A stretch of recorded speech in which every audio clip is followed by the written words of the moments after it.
action. Good morning, everyone.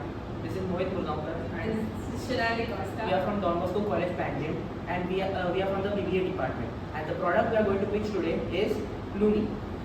Now, what is Lumi? Lumi is our product was designed to save human lives. It is built for the safety of oneself and your loved ones. Now, what happens is today when we go on the road, we have a lot of we get flashed by the light, we get flashed by high beams, and there's a lot of problem. So we came up with this product. So how our products work is that it lowers the intensity of your high beam to protect both the person driving in front of you, so that they are driving safely. So now Lumi has a built-in dash cam also, so that it records the footage on the road, so that in case of any unexpected situation, it can protect yourself and protect your valuables.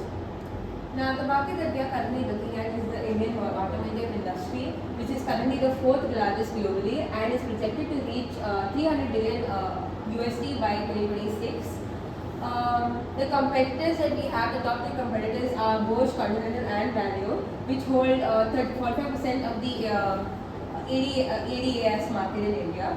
Now, the consumers in India prioritize 75% of the consumers prioritize safety features, and 60 also prefer integrated safety and convenience features in their cars and are willing to pay a 10% premium for advanced safety features.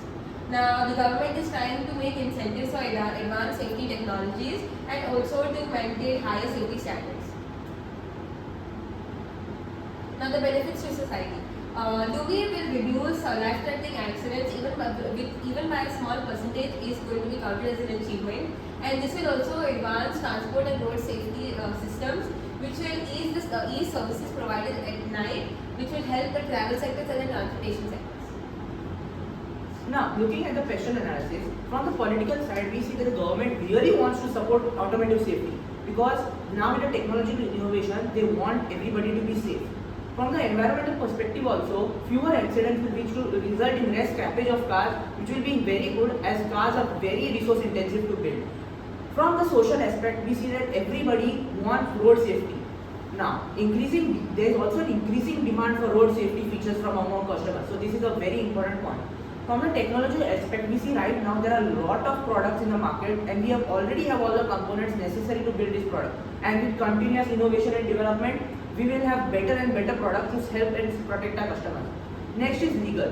Now with this kind of product, we need to have a ARAI certification to put our products in the automotive vehicles, as well as we need to have an intellectual property registration and get patents for our product, so that they are not carelessly copied in the market.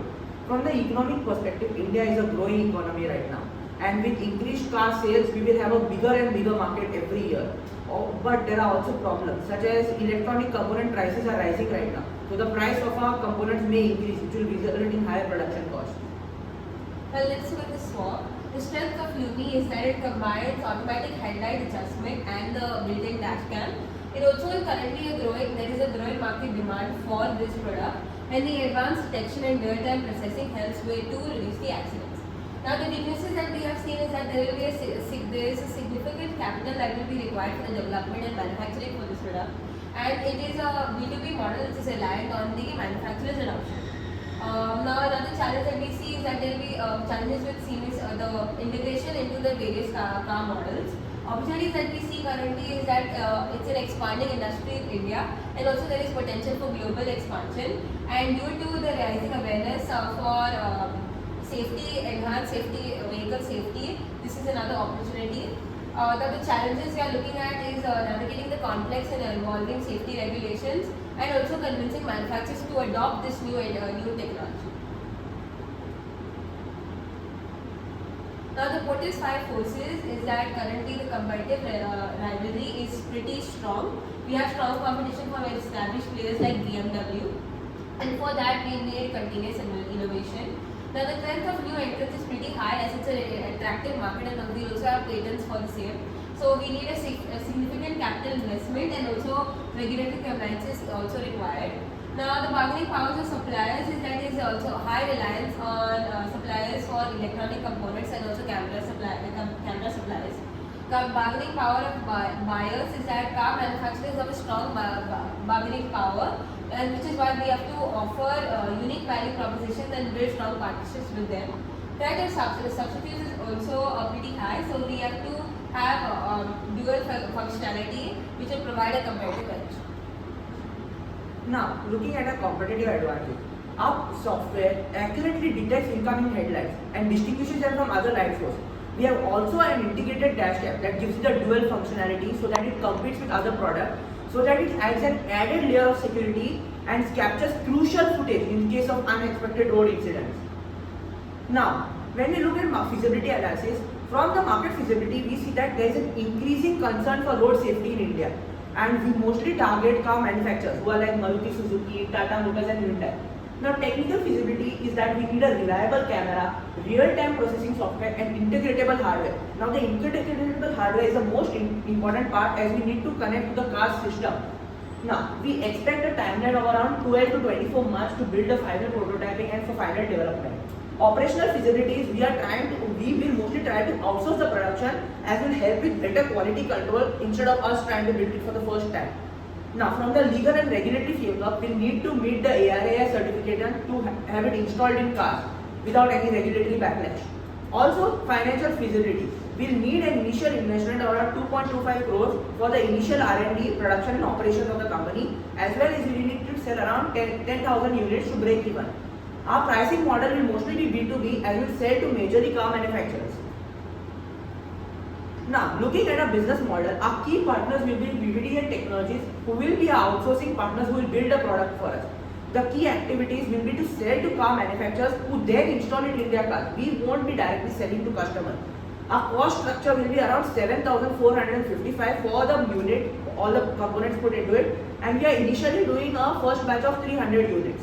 Now, the development cost for the hardware and the software will be around 1.25 crores. Now, the value proposition we offer is to protect customers against high beams, so they get protected against being flashed by high beams. Now, we have two revenue models, one which we directly sell our products to the car customers, or they can come to us and ask them to change it depending on their models. Our initial customer segment will mostly be the EV segment, as they already have the hardware capabilities to install our product. After we target the EV segment, we can then move on to petrol and diesel cars.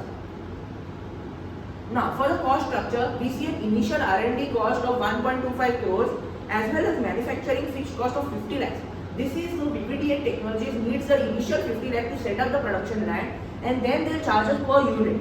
Now, the variable cost per unit are around 7,500, which sales cost will be around 80 lakhs and administrative cost around 65 lakhs. These are needed to manufacture and sell the products. Now, for the components, our most expensive unit is the camera and the sensors, and the second most expensive part is the microcontrollers. Now, we'll need an initial fixed cost of 50 lakhs to set up the assembly line, and then the variable cost will be the components, the production and the packaging cost that are needed extra. For the production cost, it will be the same assembly line, and we'll need a lot of quality control because we do not want defective products to go into the market. Now let's look at the break-even analysis. Over here, the margin per unit is going to be 4,000 rupees. The total fixed costs are 1.7 crores and the annual costs are 1.45 crores. Now, to break even, to cover the fixed costs, we need to produce 5,250 units, and to cover the annual cost, we need to produce 3,625 units annually.